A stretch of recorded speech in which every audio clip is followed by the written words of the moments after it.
Well, good afternoon, everyone. I hope that everyone can hear me.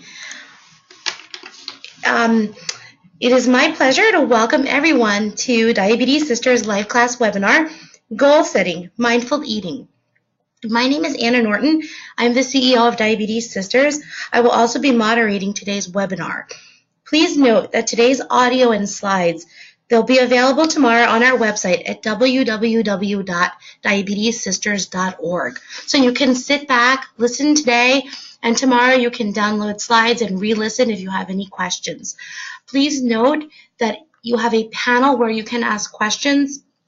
We do record all the questions, and if we cannot get to them today, we will get to them offline, so you will receive an answer in your email box, okay?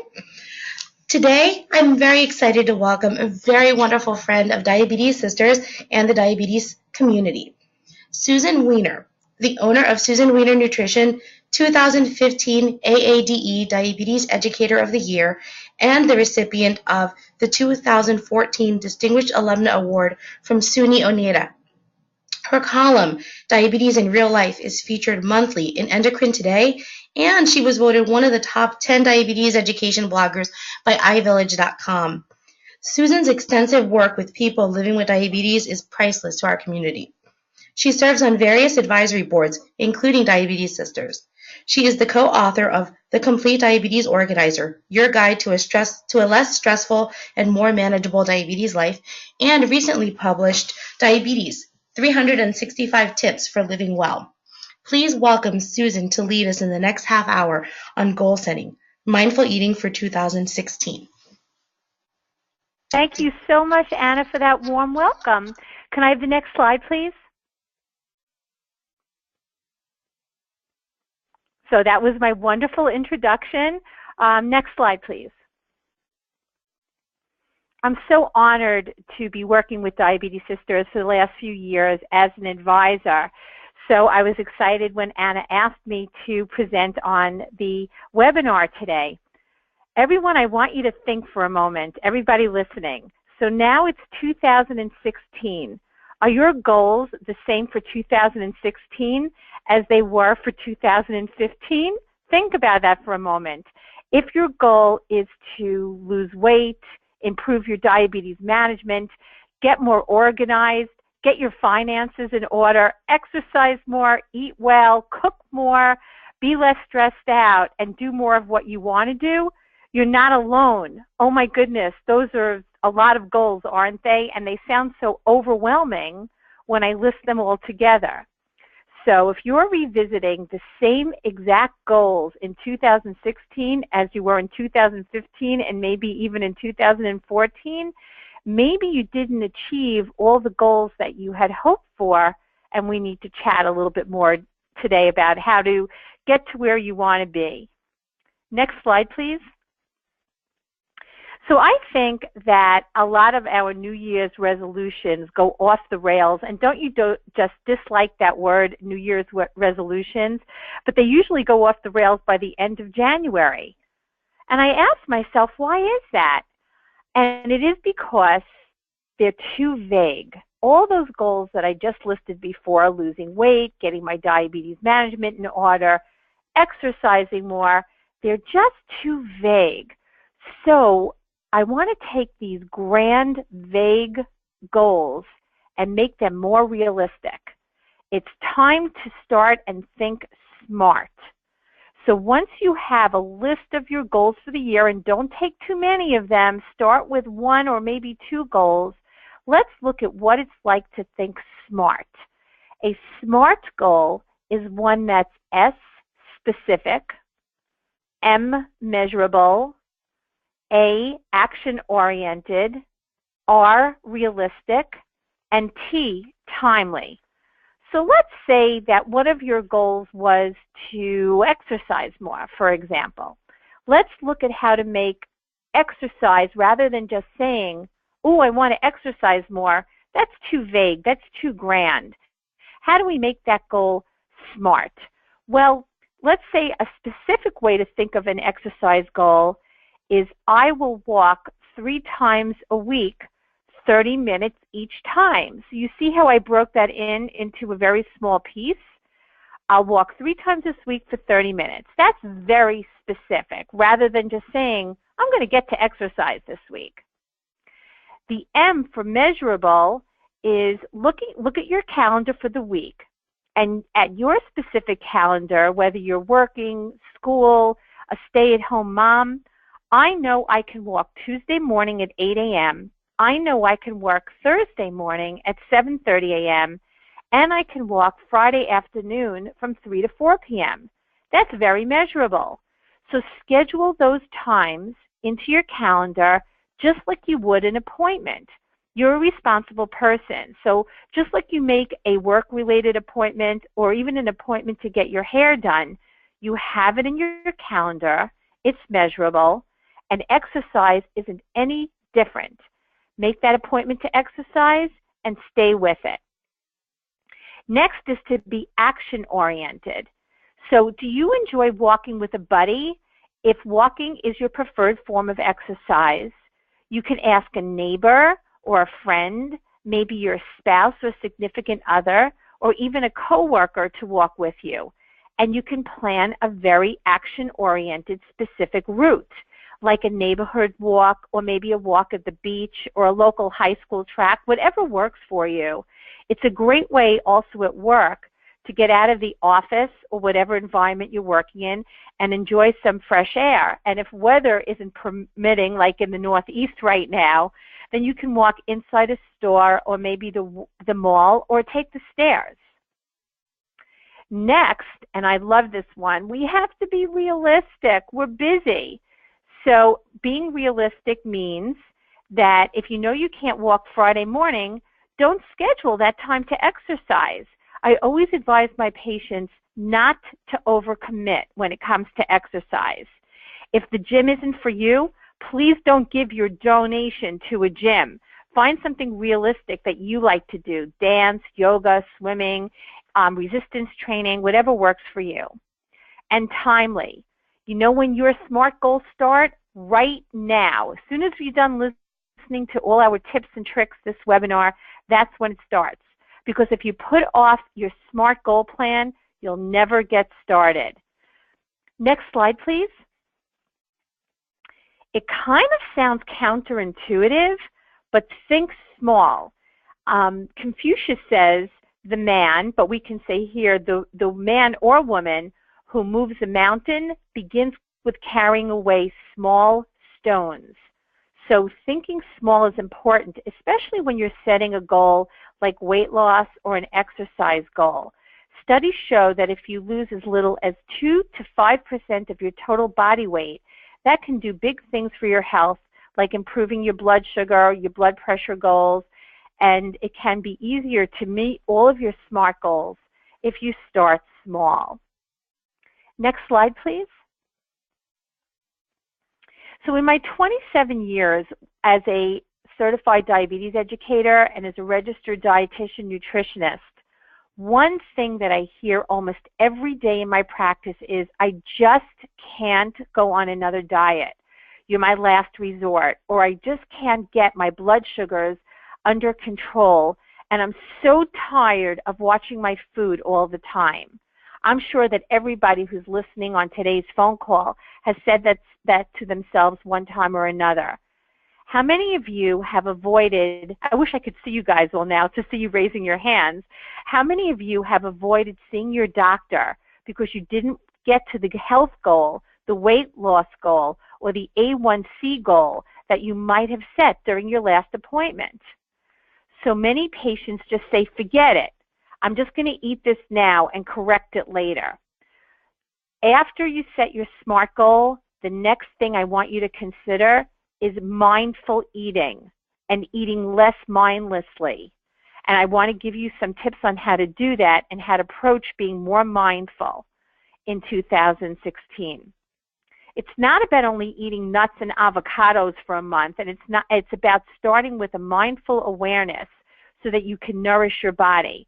A mindful path to doing what you want to do, losing weight, exercising more, getting your blood sugars in control, eating more nutritiously, is a path that you design, that's realistic for you and for your lifestyle. Next slide, please. So let's take a step back. Why do we eat? Many of us actually eat on autopilot. We eat on the run. We may even eat our worries or our anxieties or the demands of the day. We eat often by external cues, like the clock. The clock strikes 12, it's time to eat. We may eat around our insulin regime or the medications that we're taking. That often dictates why we might eat. We may eat because of our cultural, ethnic, or religious backgrounds. Of course, we also eat based on budget.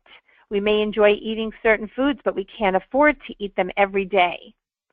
Hopefully, we learn to eat more for our hunger cues, and we eat based on our satiety. When we're hungry, we eat more. When we're satisfied, notice I'm not really using the word full, but when we're satisfied, then it's time to stop eating. And as I mentioned before, we often eat out of emotions. We may eat when we're bored, when we're lonely, when we're anxious, when we're stressed. Of course, you may know other people who can't eat at all when they're stressed out, and some people eat a lot more when they're stressed out. We may also eat because of fatigue. One common thing that I noticed working in my practice for so many years is people confuse 3 different reasons to eat. We may eat when we're actually thirsty, when what we really need to do is drink more water or fluids. We may eat when we're more tired, but we need to sleep when we're more tired, drink when we're thirsty, and we need to eat more when we're hungry. These are the reasons that we want to become more mindful about our eating. Next slide, please. Mindful eating is focusing on choosing foods with intention, picking what you want to eat and what you intend to eat, and eating with attention, paying attention to what you're eating, being in the moment when you're actually eating. Next slide. And I kind of glossed over that slide because I want to spend a little bit of time on this one. And if we had the capabilities, I'd be playing Aretha's song during this slide. But I came up with this acronym, Respect Me, so that everyone listening today can think about the RESPECT, and then I added the ME during your mindful progression. So let's look at each of these letters and what I was trying to go for. Recognize signals. Be mindful about what you put into your body. What you eat affects not only your blood sugar levels, but your energy levels, your brain function, and your sleep patterns. So I want you to use mindfulness to recognize the difference between physical and emotional hunger. Before going to the refrigerator or heading to the snack food aisle of the supermarket, stop, take a slow, deep breath, and focus when you're breathing. Am I truly hungry, or do I crave some comfort foods to relieve my stress or relieve another emotion? If you keep a food diary, which we'll talk about in a couple of minutes, then you can help to write down what you're eating. What you're eating, will help you understand if you're eating because you're hungry or you're eating because of your emotional levels. And it may help you identify when your emotions are causing you to overeat. Enjoy eating. We need to enjoy our food more. If you don't enjoy what you're eating, the chances are that you won't continue to eat nutritious foods over the long haul. If I suggested that you only eat kale and chicken livers, and you despise kale and chicken livers, then you're going to resent what you're eating. Instead, enjoy your food and feel really accomplished when you cook healthy food and you make healthy choices. Clearly, you can't eat what you have all the time, especially when you have diabetes. But my point is to focus on nutritious foods and prepare them in a way that's most enjoyable to you. Satisfy yourself, but don't stuff yourself. There is a very strong mind-body connection when it comes to food. In my office, if you can picture me doing this, I actually touch my head and touch my body when I'm speaking to patients, and I say, see, my head is actually attached to my body, and my body is actually attached to my head. So eat until you're satisfied, which doesn't mean to eat everything that's not nailed down, and listen to your body. When you keep a food journal, either on an app or pen to paper, you do become more accountable and more aware of what you're actually consuming. If you bite it, write it. Next, perfect being present. Perfect being present. What does that mean? Be present in the moment with what you're eating, and soon you'll start to savor your food and appreciate it a lot more. Set aside time to sit down at a table. Actually sit when you eat. Don't eat over the sink. Don't eat in front of the refrigerator. Again, always take a deep cleansing breath before eating, so you'll be less likely to gobble down your food. And if you want to slow down, we're not going to get into all my little mindful tips today, just a few of them. But if you want to slow down with your eating, try to eat with your less dominant hand. So if you're right-handed, eat with your left hand, try it. And if you're left-handed, eat with your right hand. It's going to let you be in the present and to really appreciate the moment. Exercise. It's so important. Staying physically active is a great way to reduce stress, boost your mental focus, and improve your blood sugar control. The key is to find activities that you enjoy. Try yoga, hiking, dance, biking. Schedule your physical activity, as we discussed before, as an appointment, like with one of your SMART goals. C is for coping with your emotions. Emotions such as anger, anxiety, boredom, depression, excitement, loneliness, and sadness causes some of us sometimes to eat for comfort. So make sure you're not turning to food to numb your feelings. It's important to figure out what's truly bothering you and tackle it head on. Of course, your diabetes some days can get to you as well, which is why I want you to work on some of these challenges to respect yourself and your body. T, and this is a big one to me, tell the food police to buzz off. People with diabetes are constantly told what to eat and what not to eat. You may have received really great nutrition advice from your RDCDE or another member of your healthcare team, and have used that information to help you decide what to eat on a daily basis. So politely yet firmly, let your family, your friends, and your coworkers know that you're quite capable of making your own food decisions. M is for being moderate, and moderation is the key. So with every meal and snack, always strive for moderation. That's the essential component to mindful eating. And empower yourself, of course. After discovering your triggers and identifying patterns, try to create a food environment that works best for you and that meets your needs. Next slide, please. Savor your food. Doing things for yourself, like savoring your food, is not selfish. It's self-preservation. It's not selfish. It's self-preservation. Even if you improve one diabetes self-care behavior at a time, you'll see a huge improvement in your overall health before you know it. So always make time to eat. Sit down, breathe, pay attention, be in the moment when you're eating, and taste your food. Really quickly, when I do a group of people with diabetes or one of my PCOS groups, I always pass around one measly almond per person in the group, and I have people pick it up, hold it in their hands, admire the texture.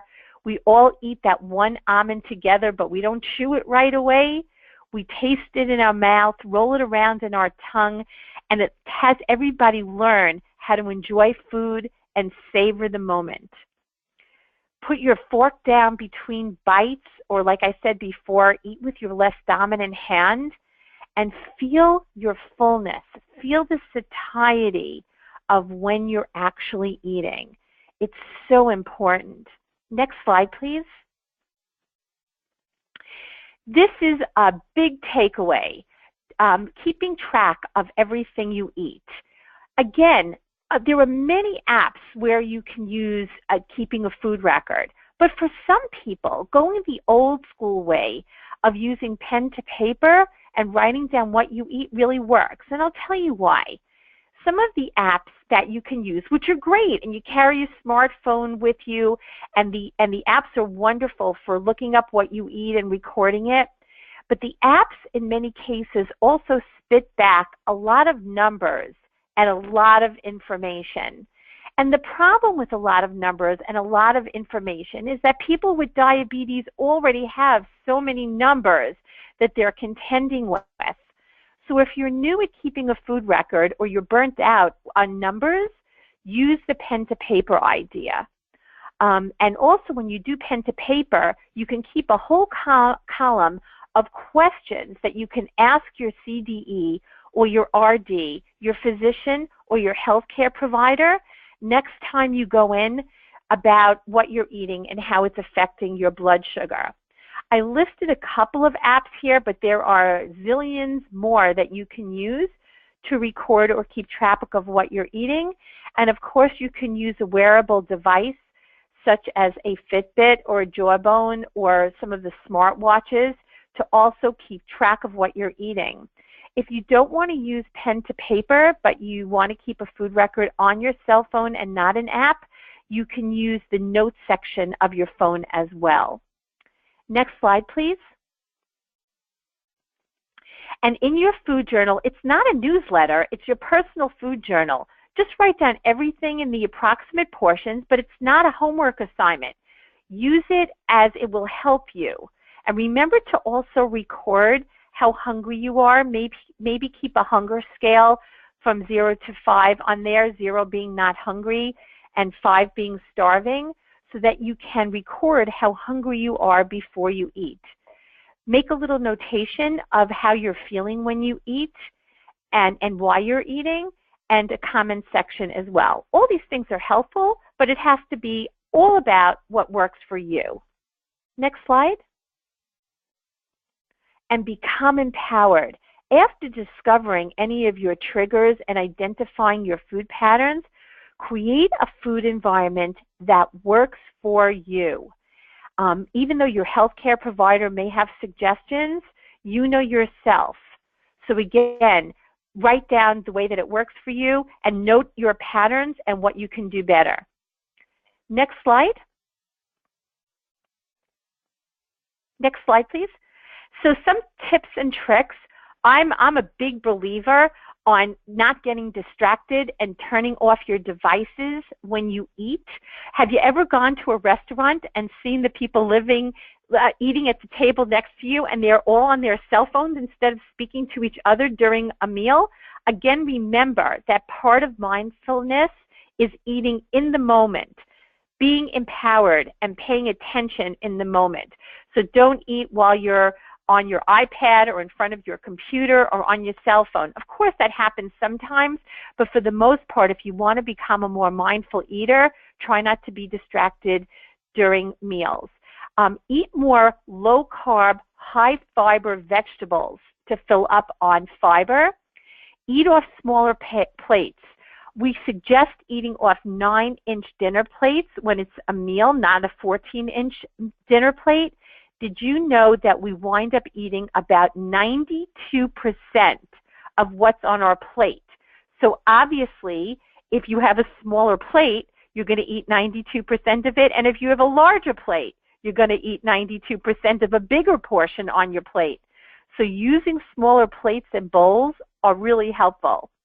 Put your fork down or your utensil down between bites and focus on the taste of your food and the smell of your food, so you're not gobbling everything down. Next slide, please. How about this in terms of mindful portions? About 20 years ago, the smaller bagel was a 3-inch bagel at about 140 calories. You know what we call that now? A mini bagel. And that's without anything on it. It was 140 calories. And today, a bagel is about this big, about a 6-inch bagel, and it's around 350 calories. That's a 210 calorie difference. So someone who may have put on their mindful food record 20 years ago that they had a bagel was referring to a mini bagel, and today this is what we're referring. And that's before you put a little bit of cheese or butter or cream cheese or a big scoop of egg salad on there. So there's a big calorie difference between these two. Next slide, please. And one more example of the portion control. This is what a muffin looked like about 20 years ago. It was about 1.5 ounces, and it clocked in at 210 calories. And now this is an average muffin. And this is not even a giant muffin that you'd see in the bakery. This 4-ounce muffin is about 500 calories, and that's a 290 calorie difference. So when I do a longer presentation, I have a whole bunch of these unmindful portion size foods, but you get the idea. Next slide, please. I want to wrap up by saying the best you is a mindful you. Look at this little kitty cat looking in the mirror. What he sees looking back is a lion. What matters most is how you see yourself, not your significant other, not your CDE, not your endo, how you see yourself. So what I wish for everyone is a year in 2016 of much love and light, and I want you to be able to get to the goals that are important to you by making your goals smart and by making your goals mindful. Whatever they may be, what matters most is how you see yourself. Next slide, please. So hopefully, Anna, we have time for 1 or 2 questions. Has anybody asked any questions? Actually, Susan, thank you very much. First and foremost, thank you very much for all of your useful information and your wonderful tips. We're actually out of time. Oh, I apologize. And that's okay. But if anyone did ask any questions, we will compile them on our end, send them out to Susan, and then Susan will respond to each person individually. And before we sign off, I want to thank everyone for registering and participating in today's webinar. It looked like we had about 100% audience view, which means that everyone was very captivated on our screen. So thank you for that. We had over 80 people register, and as promised, we've taken all of these registrants, entered them into a drawing for a copy of Susan's latest book. Again, that's Diabetes 365 Tips for Living Well. I can attest it's a great book for tips for people with diabetes. I've read it. And today's winner is Susan Calhoun-Susi, who is actually one of our pods leaders. So congratulations, Susan. We'll be contacting you to send you out the book. And again, to everyone, thank you for tuning in. Check our website tomorrow morning. That's at www.diabetessisters.org. If you missed anything in today's presentation, if you would like to look at the slides once again, and also so that you can jot down the date for our next webinar, which is coming in March, and it will be on diabetes and kidney disease. Thank you guys very much. Have a great afternoon.